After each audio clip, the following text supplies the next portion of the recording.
안녕하세요. 저는 지민입니다. 동네 병원 응급실 간호사로 일한 지 5년째.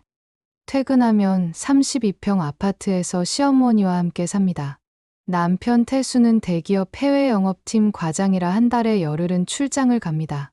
베트남, 태국, 중국 캐리어 바퀴 소리가 현관을 떠나면 집은 고요해집니다. 이상한 일은 그때부터 시작됩니다. 남편이 캐리어를 끌고 나서는 날이면 어김없이 시어머니가 말합니다. 지민아, 며칠은 친정 가서 쉬다 와. 교대 근무에 지쳤잖아. 처음엔 배려라고 믿었어요. 밤낮 바뀐 간호사 며느리 걱정이려니 시어머니는 교회 권사님이기도 해서 늘 며느리 건강이 최우선이라 말씀하셨으니까요. 그런데 결혼 2년 차가 되던 어느 날 문득 이상한 패턴이 보였습니다. 남편 출장 공지, 시어머니의 친정 권유, 내가 집을 비운 이틀 돌아오면 미묘하게 달라진 집안 분위기, 서랍 손잡이의 각도, 거실 테이블 위 서류철의 위치, 심지어 신발장 안 구두 배열까지. 간호사는 환자 침상 정리 상태로 보호자의 동선을 읽습니다. 저는 우리 집에서도 그 버릇이 발동했어요. 왜 꼭 남편이 없을 때만 나를 내보낼까? 그 의문은 어느 목요일 밤 확신으로 바뀌었습니다. 그날 저는 친정에 간다며 큰 가방을 들고 집을 나섰습니다. 오후 7시 엘리베이터를 타고 1층까지 내려간 뒤 현관을 나섰죠. 하지만 아파트 정문을 나서지 않고 놀이터 뒤편 벤치에 앉아 시간을 보냈습니다. 밤 10시까지 응급실에서 배운 게 있습니다. 직감이 들면 확인하라. 밤 11시 5분 저는 계단으로 올라갔습니다. 엘리베이터는 CCTV가 있으니까요. 7층 계단 문을 조심스레 열고 복도 끝을 바라보는 순간 심장이 쿵 내려앉았습니다. 검은 점퍼 차림의 남자가 우리 집 초인종을 누르고 있었습니다. 관리소장 오창수. 밤 11시에 관리소장이 우리 집에. 현관문이 열렸습니다. 시어머니의 목소리가 낮게 들렸어요. 들어와요. 빨리. 문이 닫혔고 복도는 다시 조용해졌습니다. 저는 벽에 등을 기댄 채 숨을 고르며 맥박을 세기 시작했습니다. 82, 86, 91 심박수가 오르고 있었어요. 5분 후 저는 비상계단으로 내려가 우리 집 뒷베란다 쪽으로 돌았습니다. 다행히 베란다 창문은 환기를 위해 살짝 열려 있었어요.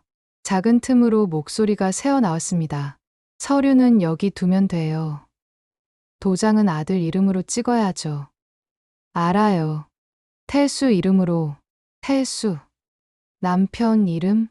이번 달 분담금까지 이렇게 정리하면 관리비 환급 명목으로 50만 원은 더 받으실 수 있어요. 그럼 우리 태수 대출 일부는 갚을 수 있겠네. 며느리는 모르게 해야 해. 종이 넘기는 소리, 서랍 여는 소리, 그리고 낮게 눌린 웃음소리. 저는 주머니에서 오래된 스마트폰을 꺼내 녹음 버튼을 눌렀습니다. 간호실에서 배운 건 심정지 대처뿐만이 아니더군요. 위기가 오면 숨을 고르고 맥박부터 제드 사실을 확인하라. 그 훈련이 일상에도 스며들어 있었습니다. 5분간 녹음을 마치고 저는 조용히 계단으로 돌아와 1층 로비로 내려갔습니다. 그리고 30분 뒤 마치 지금 도착한 것처럼 엘리베이터를 타고 올라가 집 초인종을 눌렀어요. 어머니, 저 왔어요. 현관문이 열렸습니다. 시어머니는 평온한 얼굴이었습니다. 어머, 벌써. 친정에서 밥은 먹었어?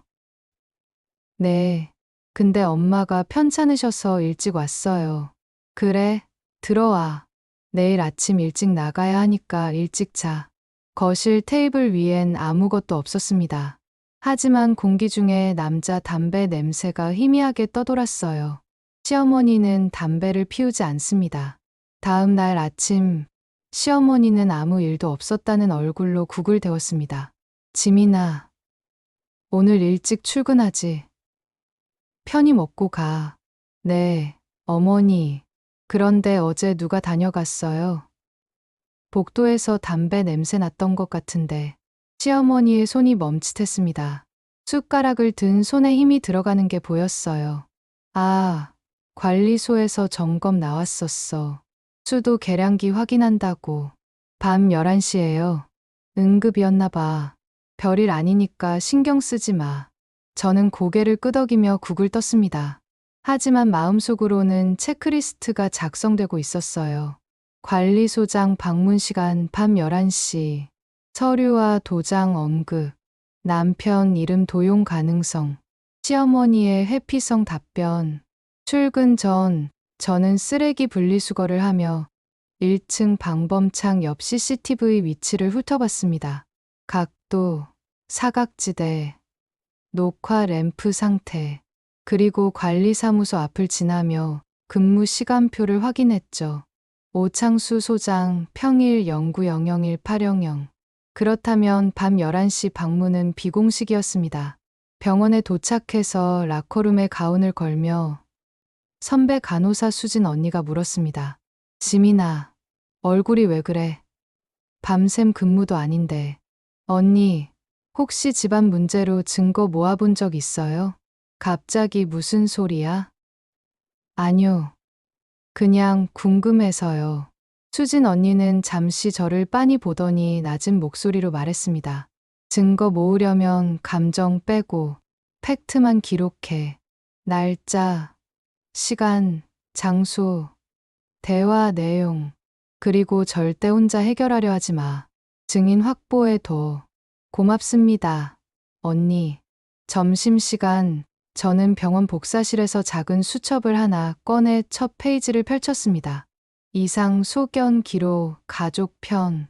마이너스 2024년 11월 14일 2305 관리소장 오창수. 우리 집 방문. 대화 내용, 도장은 아들 이름으로, 태수 이름으로. 의심사항 남편 명의 도용. 관리비 관련 부정. 다음 단계 관리비 내역 확인. CCTV 확보 시도. 저는 수첩을 덮고 한숨을 내쉬었습니다. 환자 차트 작성하듯 이제 제 가족의 진단을 시작해야 했습니다. 퇴근 무렵 엘리베이터에서 관리소장과 마주쳤습니다. 아, 며느리님. 고생 많으세요. 그의 미소가 겉돌았습니다. 평소엔 눈도 안 마주치던 사람이 갑자기 다정하게 인사하는 게 오히려 이상했어요. 안녕하세요, 소장님. 수고하세요. 엘리베이터 문이 닫히며 저는 그의 뒷모습을 거울로 흘깃봤습니다. 그는 핸드폰을 꺼내 누군가에게 문자를 보내고 있었어요. 집에 도착하니 현관문에 봉투 하나가 꽂혀 있었습니다. 관리비 연체 고지서. 우리 집이요. 봉투를 뜯는 제 손이 떨렸습니다. 안에는 빨간 글씨로 인쇄된 고지서와 내가 본 적 없는 승강기 수리 특별분담금 영수증이 묶여 있었어요. 고지 금액 34만 원. 납부 기한 2024년 11월 20일. 결제인 김태수인. 남편 이름 옆에 찍힌 도장. 네모난 인형이 희미하게 번져 있었습니다. 저는 그 자리에서 남편에게 전화를 걸었습니다. 오빠, 지금 통화 가능해? 응, 잠깐. 무슨 일이야? 승강기 특별분담금이라고 34만 원 결제한 적 있어? 뭐, 나 그런 거 모르는데. 회사 금고에 내 도장 있는데. 그럼 이 결제 도장은 뭐야? 지민아, 지금 회의 들어가야 해. 나중에 얘기하자. 툭 끊긴 전화. 저는 천천히 숨을 들이쉬며 맥박을 세기 시작했습니다. 92, 96, 101, 105 심박수가 빨라지고 있었습니다.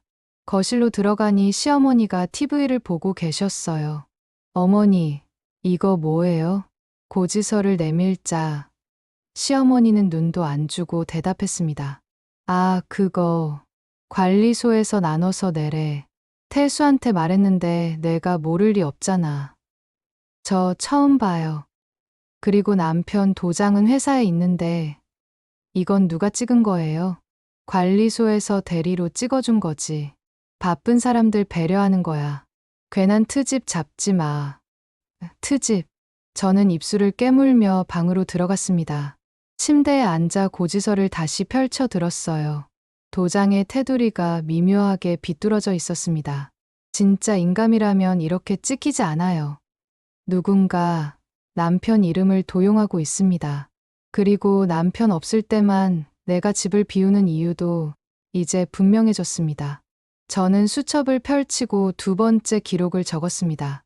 마이너스 2024년 11월 15일 관리비 연체 고지서 발견. 결제인 김태수 위조 의심. 시어머니 반응 회피.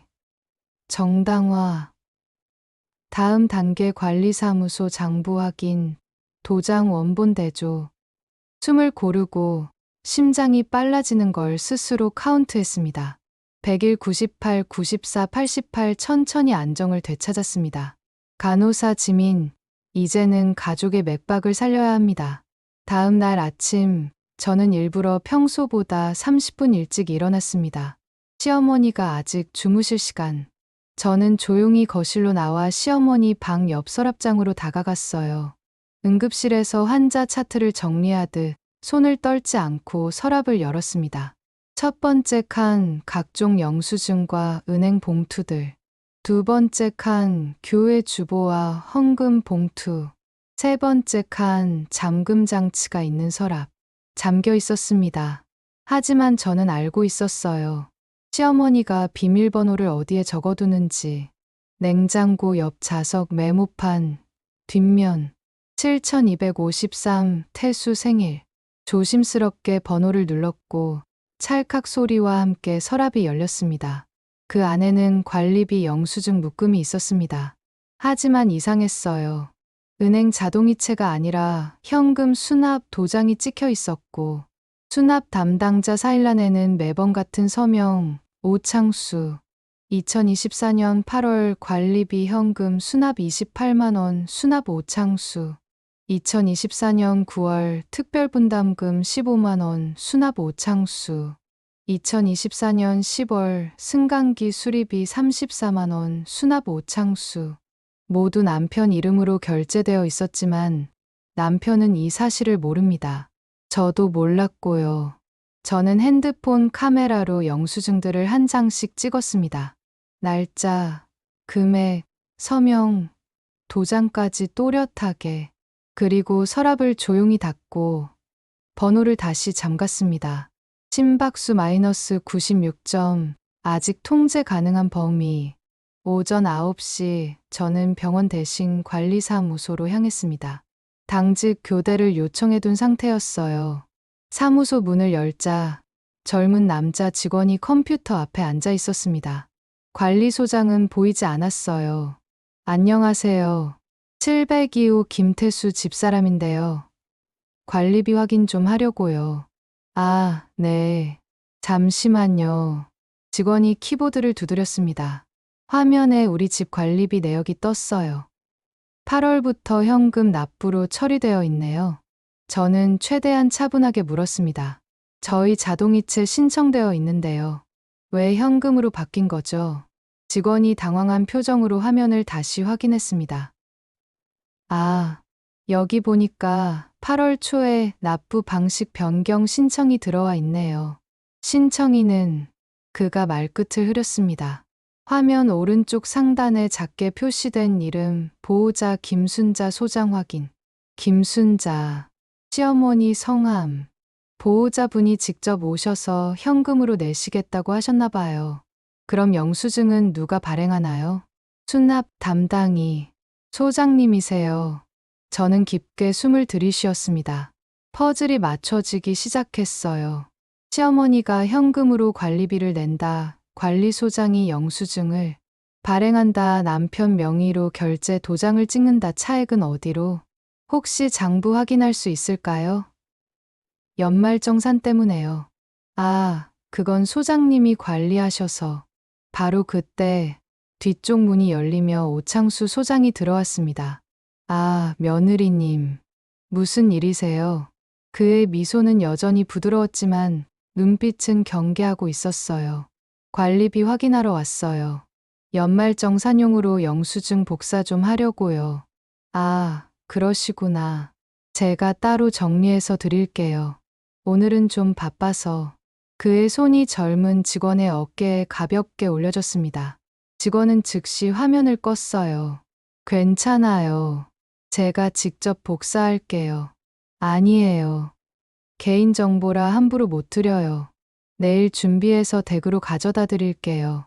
더 이상 밀어붙이면 의심받을 것 같았습니다. 저는 고개를 끄덕이며 사무소를 나왔어요. 하지만 포기하지 않았습니다. 저는 사무소 옆 경비실로 방향을 틀었습니다. 경비 아저씨는 우리 아파트에서 10년째 근무하시는 분이에요. 아저씨, 안녕하세요. 아이고, 간호사님. 출근 안 하세요? 오늘 쉬는 날이에요. 아저씨, 커피 하나 드릴게요. 편의점에서 산 따끈한 캔커피를 건넸습니다. 아저씨는 환하게 웃으며 받았어요. 고맙습니다. 간호사님은 참 마음씨가 고우셔. 잠시 이야기를 나누다 저는 조심스럽게 물었습니다. 아저씨, 혹시 CCTV 확인 좀 할 수 있을까요? 어제 밤에 누가 우리 집 초인종 누르고 간 것 같아서요. 그거야 뭐. 원래는 관리소장님 허락 받아야 하는데 소장님이 너무 바빠 보이셔서요. 짧게만 볼게요. 아저씨는 잠시 고민하더니 경비실 안으로 저를 불렀습니다. 빨리 보세요. 소장님 오시면 곤란해요. 모니터에는 아파트 각 구역의 CCTV 화면이 떠 있었습니다. 저는 7층 복도 카메라를 선택하고 어제 날짜로 되돌렸어요. 2300점, 2303점, 2305점. 화면에 검은 점퍼 차림의 오창수가 나타났습니다. 손에는 서류 봉투.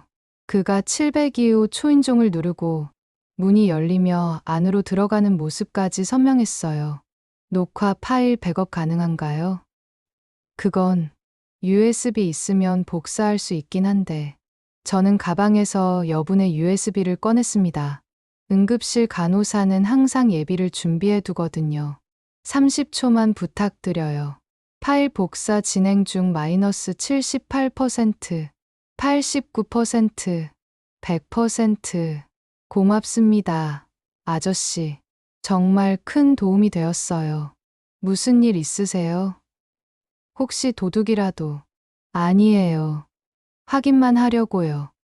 저는 USB를 주머니에 넣고 경비실을 나왔습니다. 체크리스트가 업데이트되었습니다. 관리비 현금 수납 영수증 촬영 완료. 납부 방식 변경, 시어머니 신청, 소장 확인. CCTV 영상 확보 2024년 11월 14일. 2305. 다음 단계 남편 도장 원본 대조. 차액 추적. 집으로 돌아오는 길 핸드폰이 울렸습니다. 남편이었어요. 지민아, 아까 관리비 얘기했잖아. 나 지금 회사 금고 열어봤는데 내 도장 여기 있어. 그럼 집에 있는 도장은 뭐야? 몰라. 근데 엄마가 예전에 예비용으로 하나 더 만들어 두자고 한 적은 있어. 혹시 그거 언제? 작년 가을쯤. 내가 해외 출장 많아지니까 급할 때 쓰려고. 예비 도장. 저는 입술을 깨물었습니다. 시어머니가 남편 몰래 도장을 만들고 그걸 관리소장과 함께 쓰고 있다는 뜻이었어요. 오빠, 그 도장 지금 어디 있어? 집에 있지 않아? 엄마한테 맡겼는데.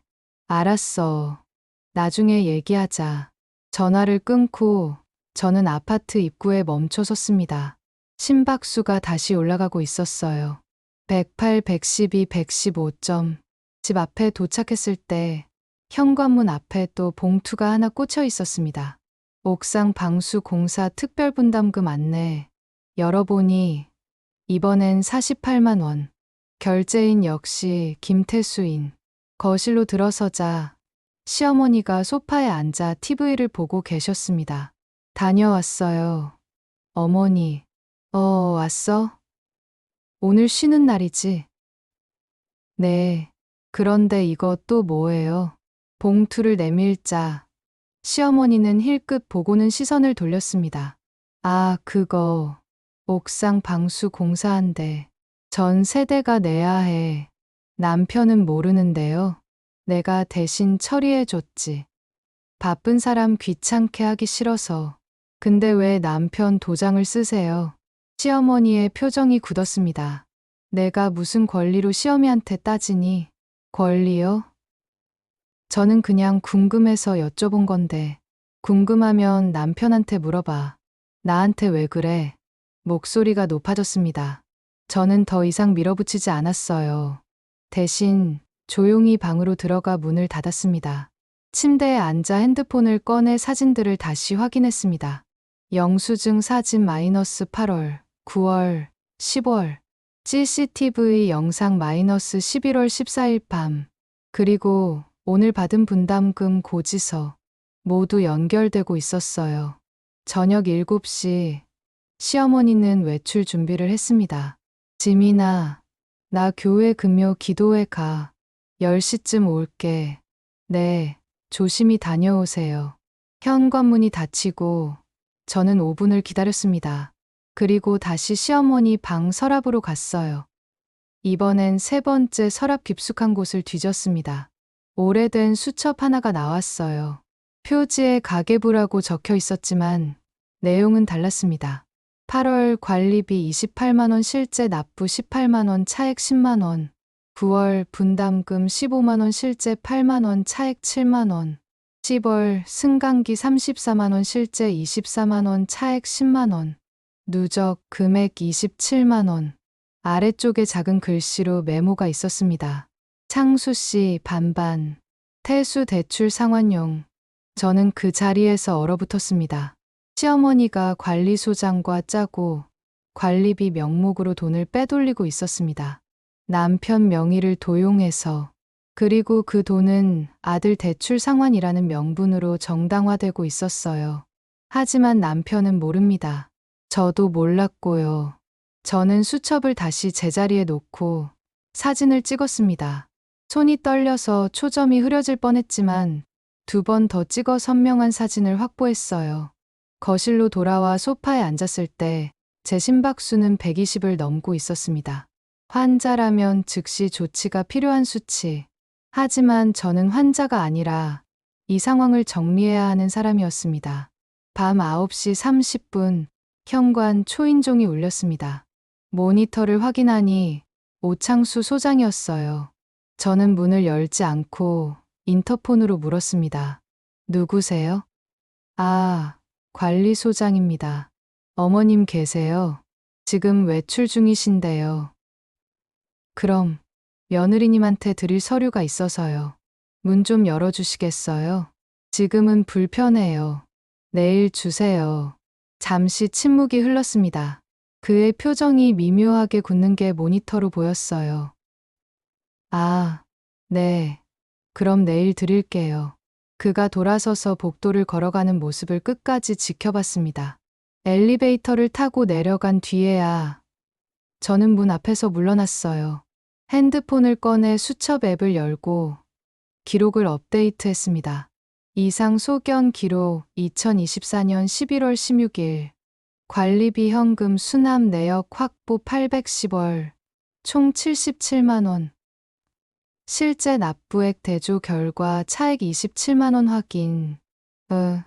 시어머니 수첩 발견, 창수 씨 반반, 태수 대출 상환용, CCTV 영상 백업 완료, 오창수, 시어머니 부재 시 방문 시도, 진단 조직적 금융사기 가족 내부 공모, 다음 단계 공개 자리 증인 확보 법적 근거 마련.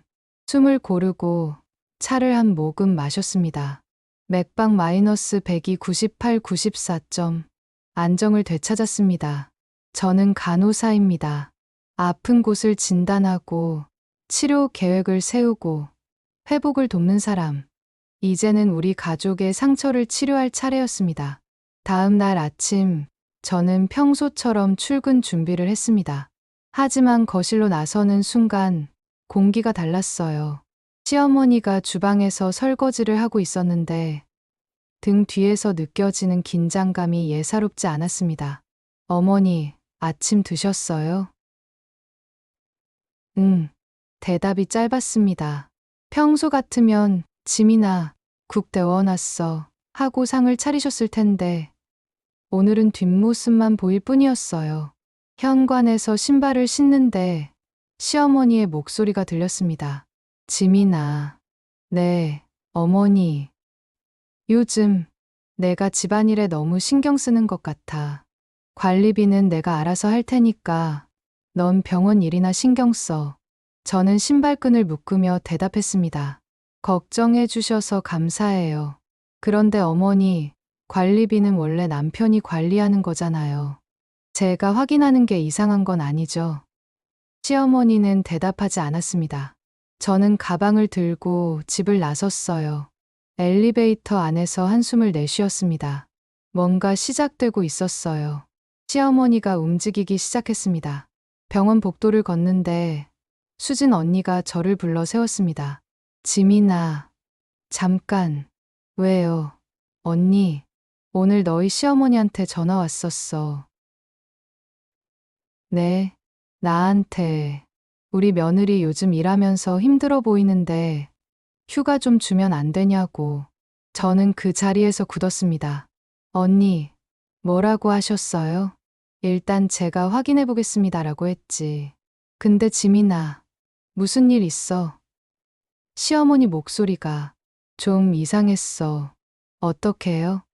걱정하는 척 하는데 뭔가 다른 의도가 있는 것 같았어. 마치 너를 집에 묶어두려는 느낌. 수진 언니의 직감은 틀린 적이 없었습니다. 저는 짧게 설명했어요. 관리비 문제, 도장 도용, 그리고 어젯밤 발견한 비밀 가계부까지. 언니는 심각한 표정으로 고개를 끄덕였습니다. 지민아, 조심해. 쥐 잡으려다 집 태우는 수가 있어. 증거는 확보했으니까 이제는 내 안전부터 챙겨. 고맙습니다, 언니. 그리고 휴가는 안 줄 거야. 너 지금 병원에 있는 게 더 안전해. 언니가 제 어깨를 두드리고 지나갔습니다.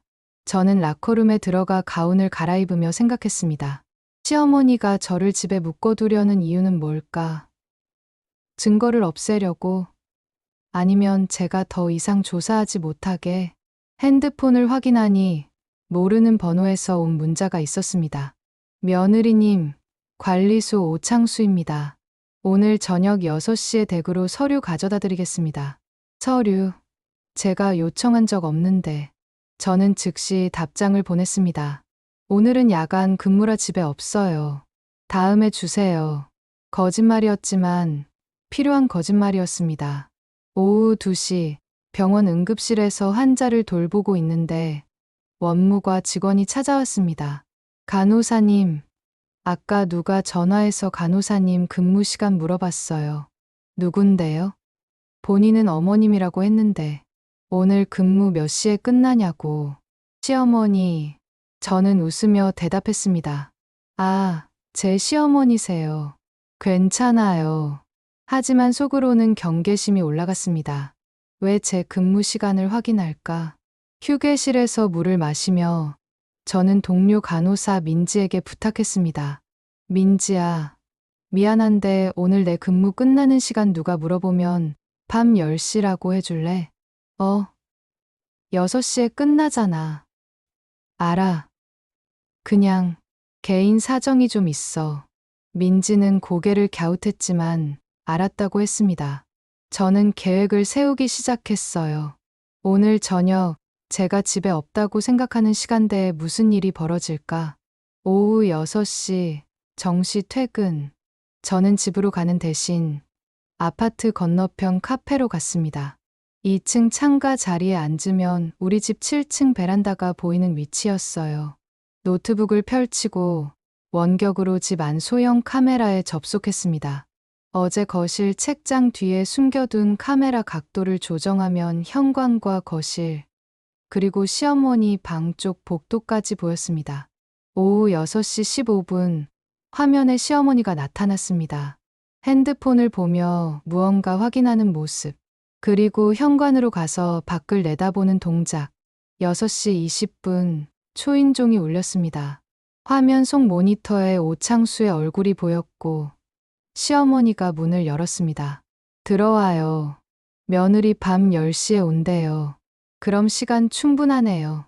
두 사람은 거실 테이블에 앉았습니다. 오창수가 서류 봉투를 꺼내더니 시어머니에게 건넸어요. 이번 달 옥상 방수 공사 건으로 48만 원 처리했습니다. 여기 영수증이요. 실제로는 얼마 냈어요? 28만 원이요. 차액 20만 원. 그럼 10만 원씩 나눠요. 네. 근데 사모님, 며느리분이 요즘 자꾸 관리소 오시던데. 시어머니의 표정이 굳었습니다. 그 애가 뭘 물어봤어요? 영수증 보여달라고. CCTV도 확인하려고 했고요. CCTV 경비실 아저씨한테 부탁해서 이미 봤을 겁니다. 잠시 침묵이 흘렀습니다. 시어머니가 한숨을 쉬며 말했어요. 그 애 원래 눈치가 빨라요. 간호사라 관찰력이 좋아. 그럼 어떻게 하시겠어요? 일단 며느리 평판을 떨어뜨려야 해요. 동네에서 카페 자리에서 저는 숨이 멎는 것 같았습니다. 화면 속 시어머니가 계속 말했습니다. 내일 시장에서 권사님들 만나면 며느리가 요즘 버릇없다고 소문낼 거예요. 집안일도 안 하고 시어미 말도 안 듣고 그럼 며느리분이 뭘 말해도 신빙성이 떨어지겠네요. 맞아요. 소문이 퍼지면 누가 그 애 말을 믿겠어요? 오창수가 고개를 끄덕였습니다. 알겠습니다. 저도 조심할게요. 혹시 며느리분이 관리소 장부 요청하면 일단 시간 끌겠습니다. 그래요. 이번 달만 넘기면 태수 대출 한 거는 갚을 수 있어요. 제 손이 떨렸습니다. 커피 잔을 들 수가 없었어요. 화면 속에서 두 사람은 10분 더 이야기를 나누고 오창수가 일어나 나갔습니다. 시어머니는 거실에 남아 한참을 멍하니 앉아 있었어요. 저는 녹화 파일을 저장하고 노트북을 닫았습니다. 심박수 마이너스 118, 122, 125점. 손을 테이블에 올리고 깊게 호흡했습니다. 5초 들이쉬고 7초 내쉬고 108, 102, 96점. 진정했습니다. 오후 8시 저는 집에 들어갔습니다. 다녀왔습니다. 어머니. 시어머니는 TV를 보고 있었지만 제 얼굴을 보더니 깜짝 놀란 표정을 지었어요. 어머, 벌써 10시에 온다며? 근무가 일찍 끝났어요. 왜요? 제가 늦게 오길 바라셨어요? 아니, 그게 아니라 시어머니는 말끝을 흐렸습니다. 저는 부엌으로 가서 물을 한 잔 따라 마셨어요. 그리고 돌아서며 말했습니다. 어머니, 오늘 관리소장님 오셨죠? 시어머니의 손이 리모컨 위에서 멈칫했습니다. 어떻게 알았어? 현관 모니터에 기록 남아요.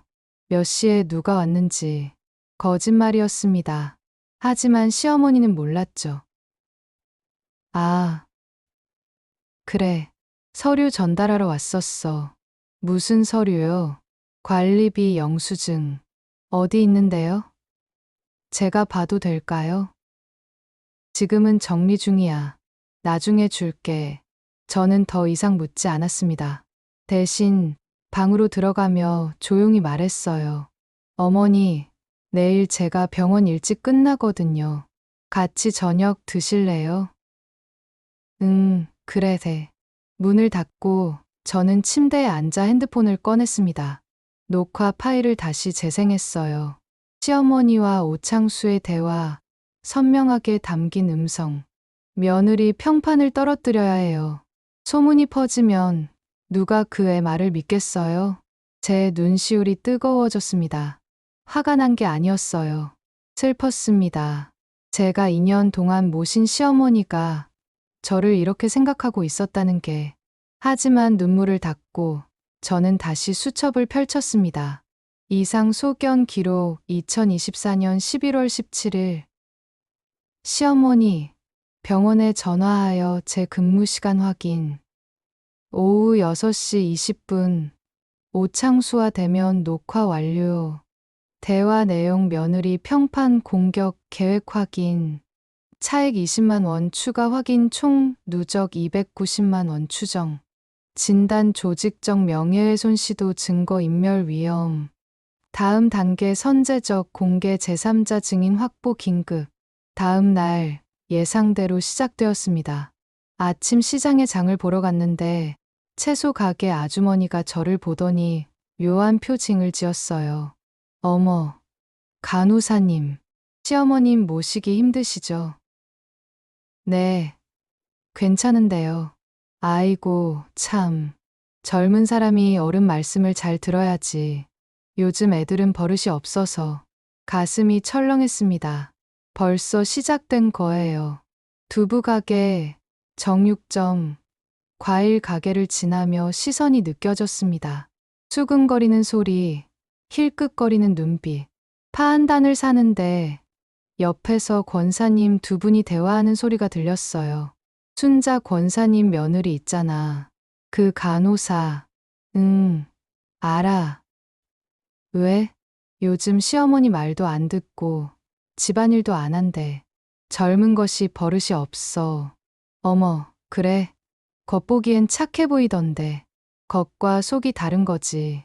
순자 권사님이 얼마나 힘들어 하시는데. 저는 팔을 든 손이 떨렸습니다. 하지만 아무 말도 하지 않았어요. 계산을 마치고 돌아서는데 한 권사님이 저를 불러 세웠습니다. 지민 집사님. 네, 권사님. 요즘 시어머니 모시면서 힘들지. 그래도 참아야 해. 효도가 제일이야. 네, 감사합니다. 저는 고개를 숙이고 시장을 빠져나왔습니다. 집으로 돌아오는 길, 눈물이 났습니다. 아무 잘못도 하지 않았는데 소문은 벌써 퍼지고 있었어요. 집 앞 엘리베이터에서 같은 층 사는 이웃 아주머니와 마주쳤습니다. 안녕하세요. 인사했지만 아주머니는 고개만 까딱하고 시선을 피했어요. 평소 같으면 간호사님, 수고 많으시죠? 하며 웃었는데 엘리베이터 안 침묵. 7층 도착. 아주머니는 먼저 내리며 뒤도 안 돌아봤습니다. 집 앞에 서서 저는 눈물을 닦았습니다. 울면 안 돼요. 지금은 참아야 해. 현관문을 열고 들어서는데 예상치 못한 광경이 펼쳐졌습니다. 주방 바닥에 간장 단지가 깨져 있었고 시어머니가 그 앞에 서 있었어요. 어머니, 왜 이래요? 지민이가 던졌잖아. 네, 아까 너 화내면서 단지 던지고 나갔잖아. 저는 어이가 없어서 웃음이 나올 뻔했습니다. 어머니, 저 방금 들어왔는데요. 아까 시장 갔다 왔고요. 거짓말 마. 내가 똑똑히 봤어. 시어머니의 목소리가 떨리고 있었습니다. 거짓말을 하고 있다는 걸 본인도 알고 있었어요. 저는 아무 말하지 않고 핸드폰을 꺼내 사진을 찍었습니다. 깨진 단지, 흩어진 간장, 그리고 시어머니의 슬리퍼 자리까지. 뭐해? 기록하는 거예요. 나중에 필요할 수도 있으니까. 내가 지금 시어미를 믿지 못하는 거야? 어머니, 저는 사실만 기록할 뿐이에요. 저는 조용히 방으로 들어가 문을 닫았습니다. 침대에 앉아 사진 파일의 EXIF 데이터를 확인했어요. 촬영 시간, GPS 위치 모두 자동 저장되어 있었습니다. 그리고 거실에 설치한 카메라 녹화 파일을 확인했습니다. 오전 9시 52분, 시어머니가 혼자 주방에서 간장 단지를 바닥에 놓는 모습, 그리고 손으로 살짝 밀어 깨뜨리는 장면까지 선명하게 담겨 있었어요. 저는 파일을 세 곳에 백업했습니다. 클라우드, USB, 그리고 수진 언니 이메일. 저녁, 남편에게 전화를 걸었습니다. 오빠, 왜? 목소리가 왜 그래? 아무것도 아니야. 그냥 보고 싶어서. 나 이번 주말에 들어가. 가드힐 외식하자. 응, 오빠. 사랑해. 나도. 지민아, 무슨 일 있으면 꼭 말해. 응. 전화를 끊고 저는 이불을 뒤집어 썼습니다. 혼자 싸우는 게 이렇게 외로운 일인지 몰랐어요. 하지만 포기할 수는 없었습니다. 수첩을 펼치고 마지막 기록을 남겼습니다.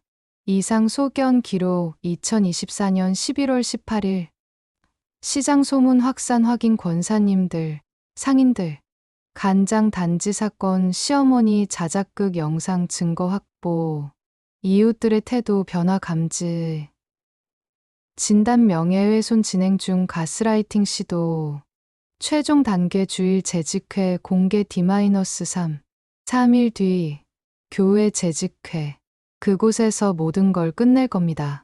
주일 아침 저는 평소보다 일찍 일어났습니다. 거울을 보며 옷을 골랐어요. 검은색 블라우스에 베이지 치마, 단정하고 차분한 인상. 오늘은 감정이 아니라 사실로 말해야 했으니까요. 가방 안에는 노트북, USB 2개, 그리고 인쇄물새 묶음이 들어 있었습니다. 증거, 목록, 관리비 자동이체 내역 은행 직인, 관리사무소 현금 수납 영수증 811월, 시어머니 비밀 가계부 사진, CCTV 영상 1114, 1117, 거실 카메라 녹화 파일 대화 내용, 간장 단지 사건 영상. 손이 떨렸습니다. 심박수를 재보니 102점. 괜찮아. 넌 할 수 있어. 스스로에게 말하며 숨을 고르고 방문을 열었습니다. 거실로 나가니 시어머니가 이미 준비를 마치고 계셨어요. 한복 차림이었습니다. 권사님답게 단정하고 우아한 모습. 어머니, 아침 드셨어요? 응. 너도 빨리 먹어. 9시 예배 가야지. 평소와 다름없는 목소리. 하지만 저는 알고 있었습니다. 시어머니도 오늘을 준비하고 있다는 걸. 식탁에 앉아 토스트를 한 입 베어 물었지만 넘어가지 않았어요. 물을 마시며 창밖을 봤습니다. 맑은 하늘, 11월의 차가운 공기. 오늘 모든 게 끝납니다.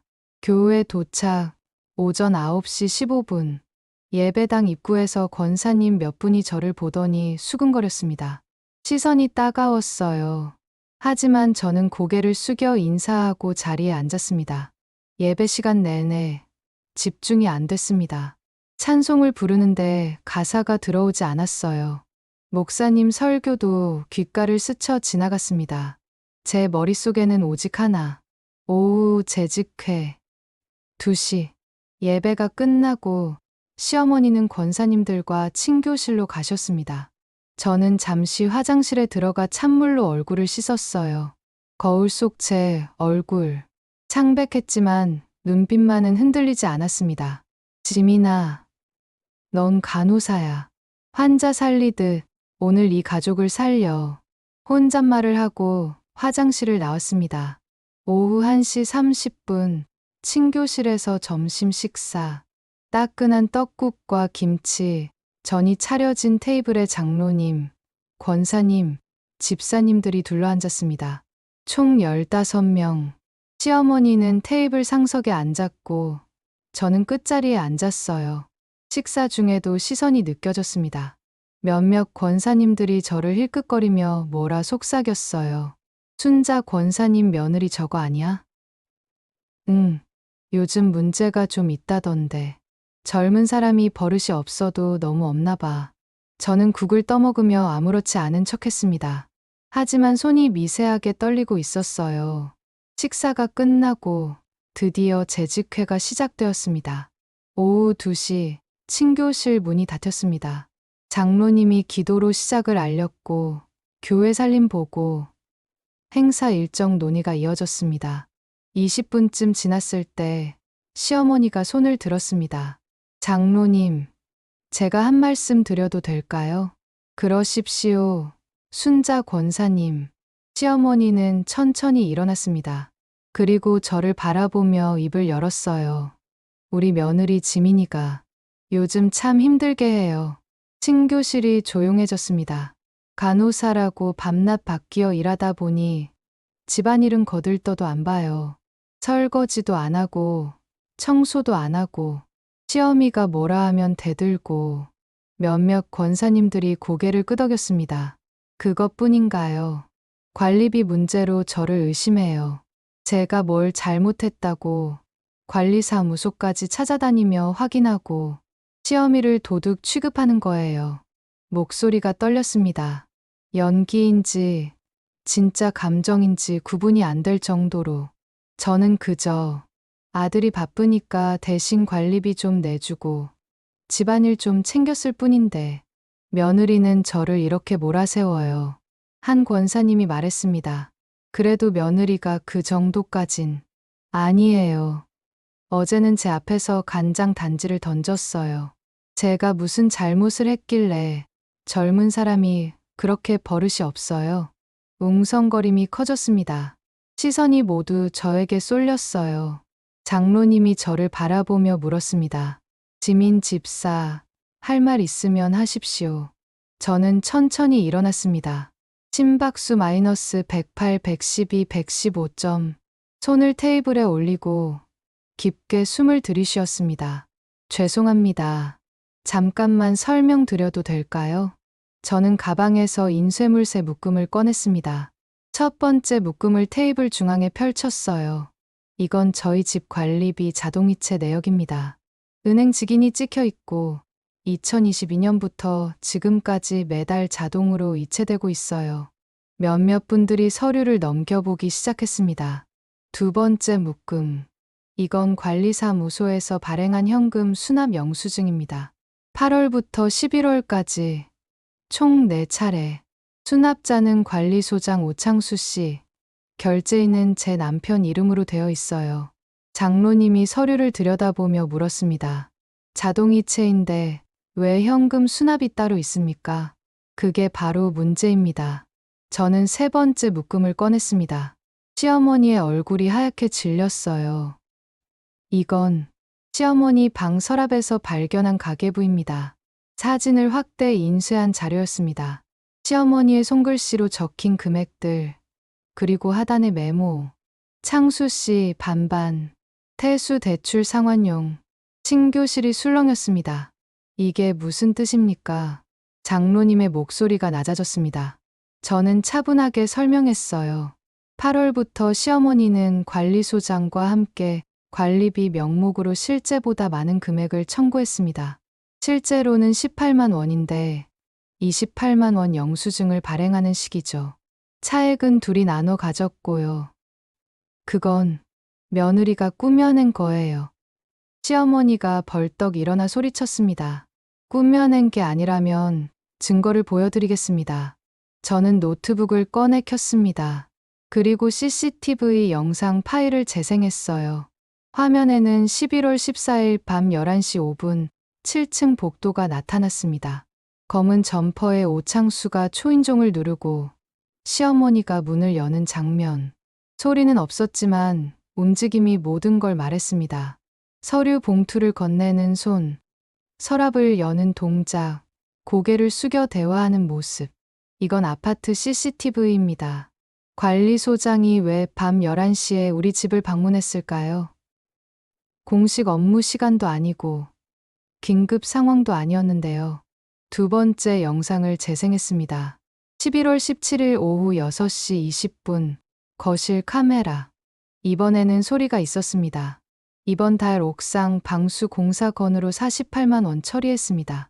실제로는 얼마 냈어요? 28만 원이요. 차액 20만 원. 친교실이 정적에 휩싸였습니다. 영상이 계속 흘러나왔어요. 며느리 평판을 떨어뜨려야 해요. 동네에서 소문이 퍼지면 누가 그 애 말을 믿겠어요? 몇몇 권사님들이 손으로 입을 막았습니다. 영상이 끝나고 저는 노트북을 닫았습니다. 어머니는 저를 친정에 보내고 그 사이 관리소장과 서류를 주고받았습니다. 제 남편 명의를 도용해서요. 남편은 이 사실을 전혀 몰랐고 저도 최근에 알게 되었습니다. 장로님이 시어머니를 바라봤습니다. 순자 권사, 이게 사실입니까? 시어머니는 입술을 떨며 아무 말도 하지 못했습니다. 그때 뒤편 문이 열렸습니다. 남편 태수가 들어왔어요. 죄송합니다. 늦었습니다. 저는 깜짝 놀랐습니다. 오늘 출장이라고 했는데 남편은 제 옆에 앉으며 손을 꼭 잡았어요. 그리고 장로님께 말했습니다. 제가 회사 법무팀에 확인해 봤습니다. 이 서류들에 찍힌 도장은 제 것이 아닙니다. 그는 가방에서 자신의 인감 도장을 꺼냈습니다. 이게 제 도장입니다. 회사 금고에 보관 중이고 사용 기록도 남아 있어요. 그런데 관리비 영수증에 찍힌 도장은 제 것과 미묘하게 다릅니다. 탁자 위에 영수증과 도장을 나란히 놓았습니다. 확대경으로 보니 테두리가 달랐어요. 누군가 제 이름으로 임의로 도장을 만들어 사용한 겁니다. 남편의 목소리가 떨렸습니다. 분노가 아니라 슬픔이었어요. 엄마, 시어머니를 바라보며 남편이 조용히 말했습니다. 엄마, 왜 그러셨어요? 내가 뭐가 부족해서 이런 방법을 쓰셔야 했어요. 시어머니의 눈에서 눈물이 흘러내렸습니다. 태수야, 엄마가 잘못했다. 목이 메인 목소리. 너 대출 갚아주고 싶었어. 회사 다니면서 빚 때문에 힘들어하는 거 보기 싫어서. 그래서 이런 짓을 하신 거예요. 남편의 목소리가 높아졌습니다.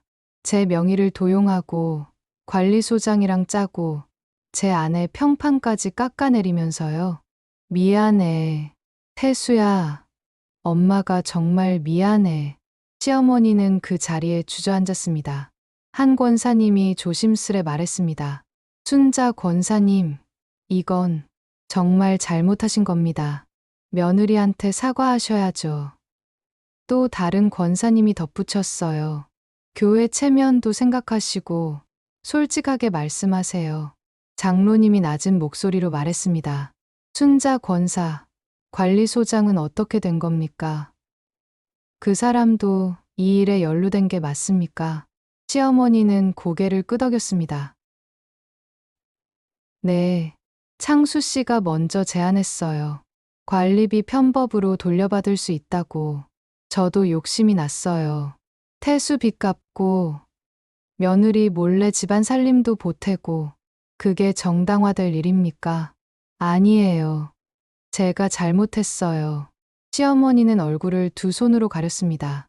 저는 그 모습을 보며 가슴 한편이 아팠습니다. 미워할 수 없었어요. 왜곡된 방법이었지만 시어머니 나름대로는 가족을 위한 거였으니까. 하지만 용서와 별개로 바로잡아야 했습니다. 저는 조용히 말했습니다. 저는 며느리이기 전에 간호사입니다. 아픈 곳을 찾아내고 치료하고 회복을 돕는 게 제 일이에요. 시선이 저에게 집중되었습니다. 오늘 이 자리에서 말씀드린 건 어머니를 벌주려는 게 아닙니다. 이 가족의 병을 치료하려는 겁니다. 시어머니가 저를 올려다봤어요. 잘못은 바로잡아야 해요. 그래야 다시 건강해질 수 있으니까요. 관리소장과의 일은 정리되어야 하고 부정하게 받은 돈은 돌려줘야 합니다. 그리고 저는 시어머니에게 다가가 앉았습니다. 어머니와 저, 그리고 남편, 우리 세 사람은 다시 시작해야 해요. 시어머니가 떨리는 손으로 제 손을 잡았습니다. 지민아, 미안해. 정말 미안해. 저도 미안해요. 어머니, 제가 좀 더 일찍 대화했으면 이렇게까지 안 됐을 텐데. 두 사람의 손이 마주 잡혔습니다. 남편이 우리 둘을 감싸 안았어요. 친교실 안 몇몇 권사님들이 눈물을 닦았습니다. 장로님이 말했습니다.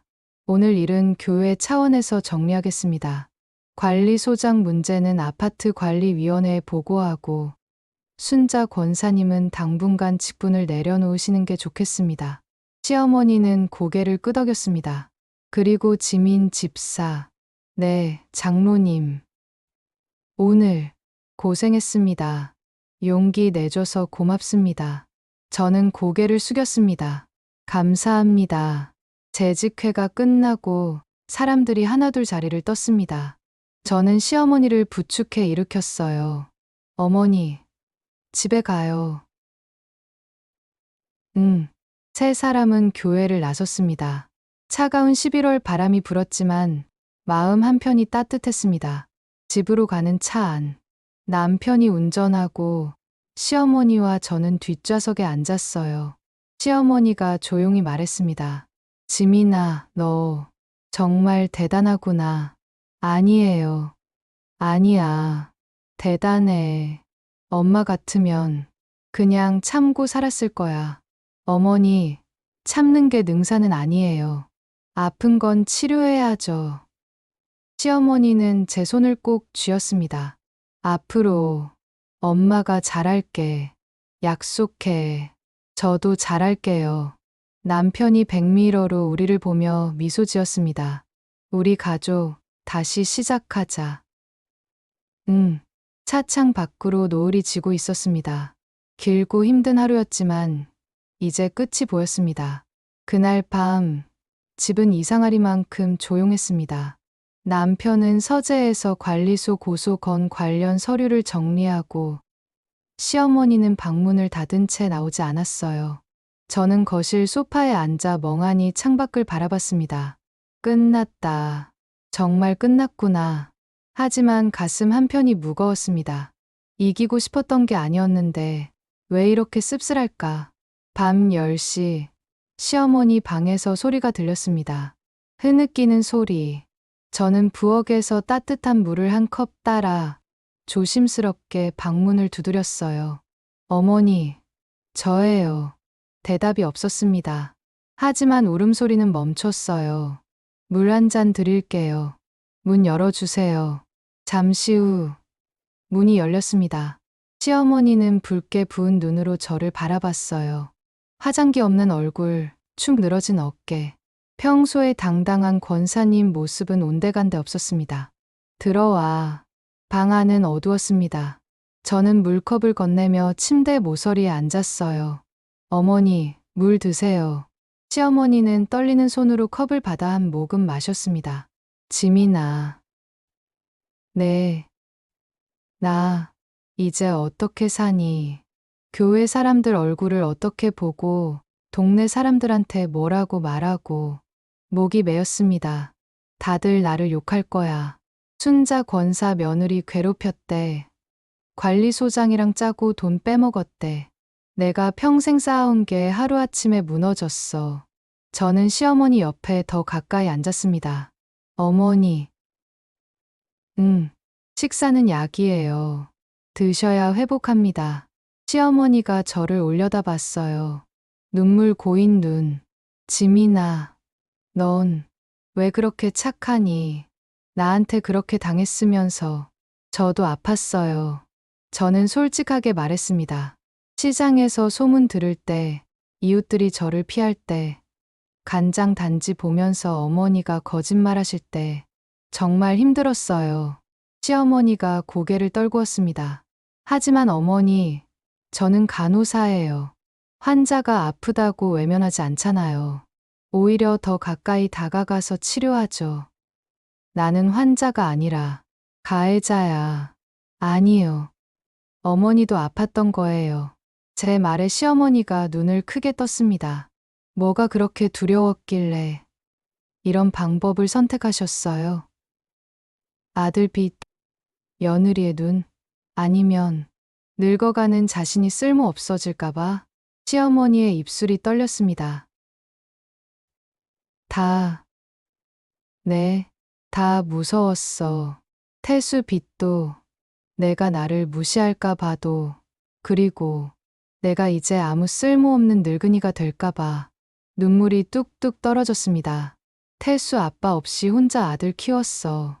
가난했지만 억척같이 살았지. 그래서 태수가 대기업 들어갈 때 얼마나 자랑스러웠는지 몰라. 근데 대출 받았다는 소리 듣는 순간 내가 뭘 잘못 키웠나 싶었어. 어머니, 그때 창수 씨가 말했어. 관리비로 조금씩 보태드릴 수 있다고. 나쁜 줄 알면서도 욕심이 났어. 태수 빚을 내가 몰래 갚아주면 아들이 좀 더 편해질 거라고 생각했어. 시어머니는 두 손으로 얼굴을 감추습니다. 근데 거짓말이 거짓말을 낳더라. 내가 눈치채니까 널 내보내야 했고, 내가 의심하니까 내 평판을 깎아내려야 했고, 나도 모르게 점점 깊이 빠져들었어. 저는 시어머니의 어깨에 손을 올렸습니다. 어머니, 이제는 괜찮아요. 무슨 소리야. 난 이제 끝이야. 아니에요. 시작이에요. 제 말에 시어머니가 고개를 들었습니다. 어머니, 병은 진단되어야 치료할 수 있어요. 오늘 우리는 진단을 끝냈어요. 이제는 치료하고 회복하면 돼요. 어떻게? 함께요. 우리 셋이. 시어머니의 눈에서 눈물이 또 흘렀습니다. 하지만 이번엔 다른 눈물이었어요. 저는 시어머니를 꼭 안았습니다. 어머니, 우리 다시 시작해요. 시어머니가 제 등을 토닥이며 흐느꼈습니다. 지민아, 고마워. 정말 고마워. 다음 날 아침, 저는 거실에 화이트보드를 걸었습니다. 우리 가족 회복 계획, 1주차 투명성 확보, 관리비 자동이체 재확인, 모든 가게 지출 공유 화이트보드 기록, 매주 일요일 가족회의, 2주차 관계 재건, 어머니와 산책 주 3회, 함께 장보기, 서로에게 감사한 일 하나씩 말하기, 3주차 자기 돌봄, 어머니 취미 찾기 교회 봉사회, 지민 주 1회 친구 만남, 태수 월 1회 가족 외식. 시어머니가 화이트보드를 보며 미소 지었습니다. 지민아, 넌 정말 간호사답다. 그쵸? 환자 케어 플랜 짜듯이 했어요. 남편이 출근 준비를 하며 웃었습니다. 우리 집이 병원 됐네. 오빠도 환자야. 대출 스트레스 환자. 알았어. 환자. 세 사람이 함께 웃었습니다. 오랜만에 들리는 진짜 웃음소리였어요. 그날 오후 관리사무소에서 연락이 왔습니다. 오창수 소장이 해임되었고 부정수납건에 대해 아파트 관리위원회에서 조사를 시작했다는 내용이었어요.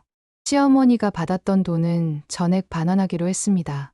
남편은 회사 법무팀과 협의해 형사 고소 대신 합의를 선택했어요. 시어머니의 명예를 생각해서였죠. 엄마, 이번 한 번만이에요. 다시는 이런 일 없어야 해요. 알았어, 태수야. 엄마 정신 차렸어. 저녁, 세 사람은 함께 식탁에 앉았습니다. 저는 일부러 시어머니가 좋아하시는 된장찌개를 끓였어요. 남편은 마트에서 과일을 사왔고, 시어머니는 김치를 꺼내 담았습니다. 작은 일이었지만, 함께 준비한 식사는 특별했습니다. 어머니, 된장찌개 어때요? 맛있다. 내가 만든 거라 더 맛있어. 제 손맛이 어머니한테 배운 건데요. 시어머니가 눈시울을 붉혔습니다. 지민아, 나 너한테 정말 미안해. 어머니, 됐어요. 이제 앞만 봐요. 남편이 두 사람의 손을 잡았습니다. 우리 가족 새 출발이다. 건배, 물잔을 부딪히며 세 사람은 웃었습니다. 일주일 후 시장에 장을 보러 갔습니다. 이번엔 시어머니와 함께였어요. 채소 가게 아주머니가 저희를 보더니 어색하게 웃었습니다. 어머, 순자 권사님, 며느리님, 안녕하세요. 시어머니가 먼저 말했습니다. 저번에 제가 헛소리 많이 했죠. 죄송해요. 다 제 잘못이었어요. 아주머니가 손을 내저었습니다. 아이고, 무슨 말씀을요. 다 지나간 일이죠. 지민이가 저를 용서해 줬어요. 이제는 우리 잘 지낼 거예요. 아주머니가 저를 보며 고개를 끄덕였습니다. 간호사님, 정말 대단하세요. 누가 그렇게까지 해줄 수 있겠어요. 아니에요. 가족이니까요. 시장을 돌며 사람들의 시선이 느껴졌습니다. 하지만 예전과는 달랐어요. 수군거림 대신 미소가 있었습니다. 과일 가게 아저씨가 말했어요. 요즘 시대에 저런 며느리 보기 힘들지. 정육점 아주머니가 덧붙였습니다. 착한 며느리 만나서 순자 권사 복 받으셨네. 시어머니가 제 손을 꼭 쥐었습니다. 지민아, 고마워. 어머니, 저도 고마워요. 두 사람은 손을 맞잡고 시장을 걸었습니다. 2주 후 교회 시어머니는 권사 직분을 내려놓았지만 여전히 예배에 참석했습니다. 처음엔 눈치를 보셨지만 권사님들이 먼저 다가왔어요. 순자 언니, 그동안 힘들었죠? 다 지나간 일이에요. 이제는 괜찮아요. 며느리가 참 기특해요. 용서할 수 있는 게 쉬운 일이 아닌데. 예배 후 한 집사님이 저에게 다가왔습니다. 지민 집사님, 다음 주 여전도회에서 간증 부탁드려도 될까요? 간증이요? 네, 용서와 회복에 대해서요. 많은 분들이 집사님 이야기를 듣고 싶어 하세요. 저는 잠시 망설이다 고개를 끄덕였습니다. 알겠습니다. 준비해 올게요. 다음 주 수요일 여전도회 50명 넘는 사람들 앞에서 저는 마이크를 잡았습니다. 안녕하세요. 저는 간호사 지민입니다. 조용해진 강당. 오늘은 제가 최근에 겪은 이야기를 나누려 합니다. 쉬운 이야기는 아니지만 누군가에게는 도움이 될 수 있을 것 같아서요. 저는 지난 몇 달간의 일을 담담하게 이야기했습니다. 의심, 증거 수집, 배신감, 그리고 용서. 처음엔 분노했어요. 왜 나를 이렇게 대하나? 내가 뭘 잘못했나? 근데 시간이 지나면서 깨달았어요. 한숨을 들이쉬며 말을 이었습니다. 시어머니도 아팠던 거예요. 두려움이라는 병, 불안이라는 병, 그 병이 잘못된 선택으로 이어진 거죠. 몇몇 분들이 고개를 끄덕였습니다. 저는 간호사예요. 환자가 아프다고 외면하지 않아요. 가까이 다가가서 상처를 보고 치료하고 회복을 돕죠. 목소리가 떨렸습니다. 가족도 마찬가지예요. 상처받았다고 등 돌리면 그 상처는 골마요. 그래서 저는 선택했어요. 다가가기로. 시어머니가 앞줄에 앉아 눈물을 닦고 계셨습니다. 쉽지 않았어요. 밤마다 울었고 포기하고 싶었어요. 하지만 포기하지 않았던 이유는 저는 시어머니를 바라봤습니다. 사랑하니까요. 불완전하지만 우리는 가족이니까요. 강당에서 훌쩍이는 소리가 들렸습니다. 여러분께 처방전을 드리고 싶어요. 저는 준비한 종이를 펼쳤습니다. 가족 회복 처방전. 진단 의심이 들면 대화하세요. 혼자 끙끙거리지 말고 사실을 확인하세요. 기록 감정보다 사실을 기록하세요. 증거는 말보다 강합니다. 공개 숨기면 곪습니다. 신뢰할 수 있는 사람들 앞에서 진실을 말하세요. 용서는 상대를 위한 게 아니에요. 내 마음의 평화를 위한 거예요. 회복 재발 방지 계획을 세우세요. 투명성, 소통, 자기 돌봄. 이 처방전대로 우리 가족은 지금 회복 중입니다. 완벽하진 않아요. 가끔 서툴고 가끔 실수해요. 하지만 저는 미소 지었습니다. 함께 걷고 있어요. 그게 중요한 것 같아요. 강당에서 박수가 터져 나왔습니다. 간증이 끝나고 시어머니가 단상으로 올라왔습니다. 지민아, 어머니. 시어머니가 저를 껴안았습니다. 고맙다. 정말 고맙다. 저도 사랑해요. 어머니. 두 사람은 강당 한가운데서 한참을 안고 있었습니다. 3개월 후, 우리 집은 많이 달라졌습니다. 거실 화이트보드에는 매주 일정이 빼곡히 적혀 있고, 냉장고에는 오늘의 감사 메모가 붙어 있어요. 지민이가 새벽에 살짝 입을 덮어줬어요. 엄마. 어머니가 내가 좋아하는 반찬 해주셨어요. 지민. 우리 엄마. 와이프 오늘도 이쁘다. 태수. 작은 메모들이 가족을 이어줍니다. 시어머니는 교회에서 새로운 봉사를 시작했어요. 독거 어르신 반찬 배달. 나보다 더 외로운 사람들이 있더라며 매주 수요일 봉사를 나가세요. 남편은 대출을 천천히 갚아가고 있고 저는 여전히 응급실에서 환자를 돌봅니다. 어느 저녁 세 사람이 소파에 앉아 TV를 보고 있을 때였어요. 시어머니가 불쑥 말했습니다. 지민아, 너 정말 우리 집 의사 같아. 간호사예요. 어머니. 그래, 간호사. 우리 집 주치 간호사. 남편이 웃으며 말했습니다. 주치 간호사님, 우리 가족 건강 상태는 어떻습니까? 저는 웃으며 대답했습니다. 통증은 많이 줄었고요. 맥박은 안정됐어요. 혈압도 정상이고요. 예후는요, 좋습니다. 꾸준히 관리하면 건강하게 오래오래 살 수 있어요.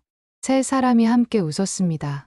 창밖으로 따뜻한 봄바람이 불어왔습니다. 에필로그 1년 후 저는 병원 강당에서 신입 간호사들 앞에서 특강을 하고 있었습니다. 간호사는 단순히 환자의 신체만 돌보는 사람이 아닙니다.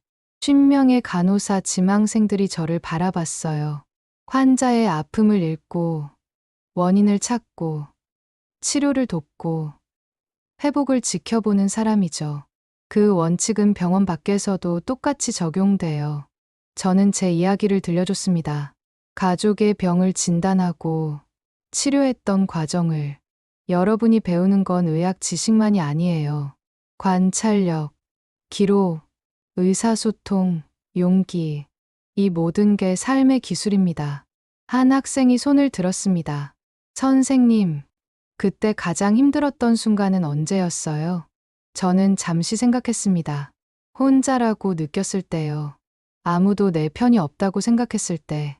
하지만 나중에 깨달았어요. 내 편은 진실이었다는 걸. 진실이요? 네. 진실은 외롭지만 절대 나를 배신하지 않아요. 강의가 끝나고 수진 언니가 다가왔습니다. 지민아, 너 정말 멋있다. 언니 덕분이에요. 그때 조언 안 해줬으면. 아니야. 내가 용기 낸 거야. 복도를 걸으며 저는 핸드폰을 확인했어요. 시어머니에게서 문자가 와 있었습니다. 지민아, 오늘 저녁은 내가 할게. 내가 좋아하는 된장찌개. 일 끝나고 바로 와. 사랑해. 저는 미소 지으며 답장을 보냈습니다. 네, 어머니. 저도 사랑해요. 곧 갈게요. 병원 창밖으로 환자들이 걷고 있었습니다. 다친 다리를 이끌고 천천히, 하지만 꾸준히. 회복은 그렇게 오는 거예요. 단번이 아니라 한 걸음씩. 포기하지 않는 한 반드시. 마지막 메시지 독자 여러분께 이 이야기를 읽는 당신에게 묻고 싶습니다. 혹시 지금 아픈 관계가 있나요? 숨기고 있는 상처가 있나요? 용서하지 못한 사람이 있나요? 간호사 지민이 당신께 처방전을 드립니다. 아픔을 인정하세요. 감추면 곪습니다. 아프다고 말하세요. 진실을 기록하세요. 감정은 흐릿하지만 기록은 선명합니다. 혼자 싸우지 마세요. 신뢰할 수 있는 사람에게 도움을 청하세요. 용서는 선택입니다. 상대가 변하기를 기다리지 말고 내 마음의 평화를 선택하세요. 회복은 과정입니다. 완벽하지 않아도 괜찮아요. 한 걸음씩 나아가면 됩니다. 당신의 관계도, 당신의 가족도 회복될 수 있습니다. 통증은 줄어들 거예요. 맥박은 안정될 거예요. 그리고 당신은 알게 될 거예요. 가족이라는 환자는 때로 오래 아프지만 살릴 수 있다는 걸. 간호사 지민 올림. P.S. 오늘도 우리 집 화이트보드에는 새 메모가 붙었습니다. 오늘 지민이가 강의 잘했대요. 자랑스러워요. 엄마. 어머니. 저도 어머니가 자랑스러워요. 지민. 우리 가족 최고. 태수. 우리는 여전히 완벽하지 않습니다. 가끔 다투고, 가끔 서운하고, 가끔 실수합니다. 하지만 괜찮아요. 함께 걷고 있으니까. 그게 가장 중요한 거니까.